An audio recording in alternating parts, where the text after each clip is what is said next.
अस्सलाम वालेकुम, welcome back to my YouTube channel. आज हम लोग अपना चैप्टर नंबर 2 स्टार्ट करेंगे जो कि प्रेजेंटेशन ऑफ डाटा है। और आज हम उसमें पढ़ेंगे frequency distribution ungroup data. Frequency distribution दो तरह की होती है, एक ग्रुप डाटा, दूसरा अनग्रुप डाटा। आज हम अनग्रुप डाटा पहले डिस्कस करेंगे, देन हम लोग ग्रुप डाटा डिस्कस करेंगे। फ्रीक्वेंसी डिस्ट्रीब्यूशन की डेफिनेशन है, और frequency distribution is a table showing the number of items in each class. Frequency distribution एक वो टेबल है जिसमें हर एक क्लास के लिए नंबर ऑफ आइटम्स यानी कि अलग अलग वैल्यूज़ रिप्रेजेंट की जाती हैं। आज हम उसकी एग्जांपल देखेंगे। एग्जांपल है, the following are the number of flowers on different branches of tree. हर एक डिफरेंट ब्रांच ऑफ ट्री के ऊपर नंबर्स ऑफ फ्लावर्स हैं। Make a frequency distribution taking class interval of size 1। जितने भी नंबर्स इस टेबल में गिवन हैं ये नंबर ऑफ फ्लावर्स हैं, और हमने इसका फ्रीक्वेंसी डिस्ट्रीब्यूशन बनानी है जिसमें हम लोग वन क्लास इंटरवल लेंगे। वन क्लास इंटरवल मीन्स के वन साइज़ का गैप। तो आज हम इसका सॉल्यूशन स्टार्ट करते हैं। इसके आंसर को लिखने के लिए हमने यहाँ 3 टेबल्स कंस्ट्रक्ट कर लिए हैं। सबसे पहला है नंबर ऑफ़ फ्लावर्स, जिसको हम एक्स से रिप्रेजेंट करते हैं। एक्स हमेशा उसके साथ आएगा जो नंबर ऑफ़ ऑब्जर्वेशंस होंगी या नंबर ऑफ़ क्लासेस होंगी।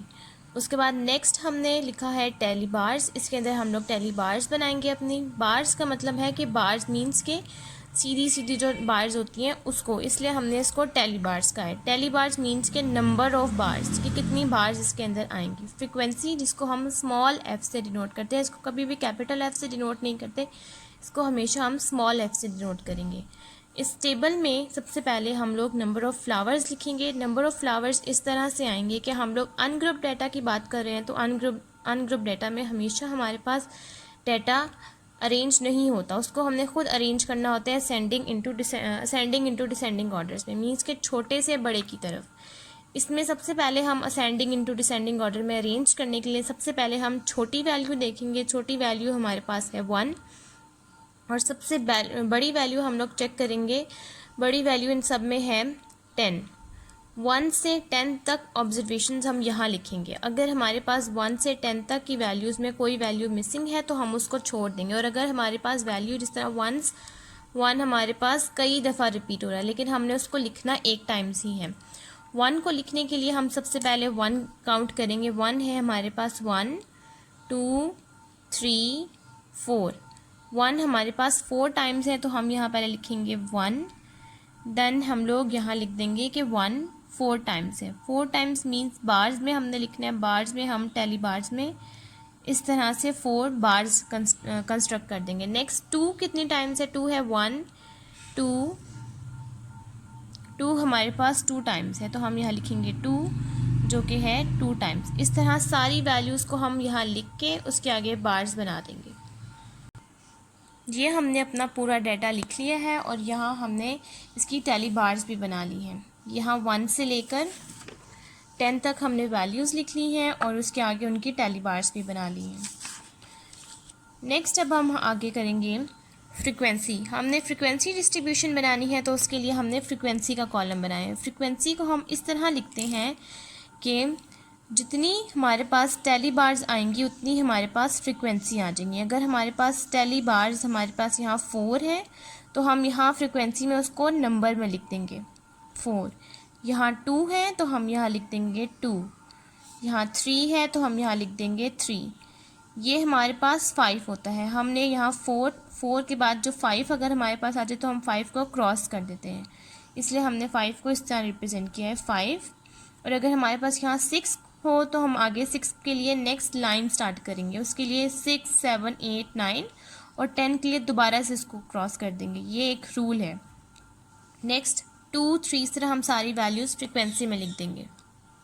ये सारी वैल्यूज़ अब हमने फ्रीक्वेंसी में लिख दी हैं और यहाँ पर अब हमने काउंट करनी है कि हमारी टेबल में वैल्यूज़ कितनी हैं। टेबल में हमारे पास वैल्यूज़ हैं 1 2 3 4 5 6 7 8 9 10 11 12 13 14 15 16 17 18 19 20 21 22 23 24 25 26 27 28 29 30।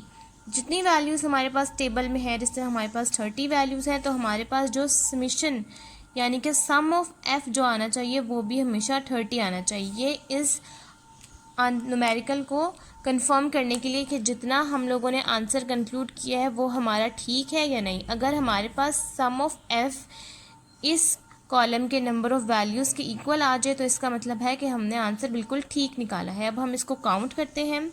4 2 3 5 2 3 3 3 और यहाँ 2 और 3, इन सबको हम कैलकुलेटर में सम करते हैं। इन सब वैल्यूज़ को हमने सम किया है तो हमारे पास 30 आया है। वही 30 जो हमारे पास नंबर्स ऑफ ऑब्जर्वेशन में था, तो मीन्स के ये 30 सम ऑफ एफ़ की वैल्यू है। तो इसका मतलब है कि हमारा आंसर बिल्कुल ठीक है कि जितनी नंबर ऑफ़ ऑब्जर्वेशंस हैं और सम ऑफ एफ़ की भी उतनी वैल्यूज़ आई हैं। अगर हमारे पास ये आंसर उस नंबर ऑफ़ ऑब्जर्वेशंस के बराबर ना आ रहा हो तो इसका मतलब हमने कहीं कोई गलती की है।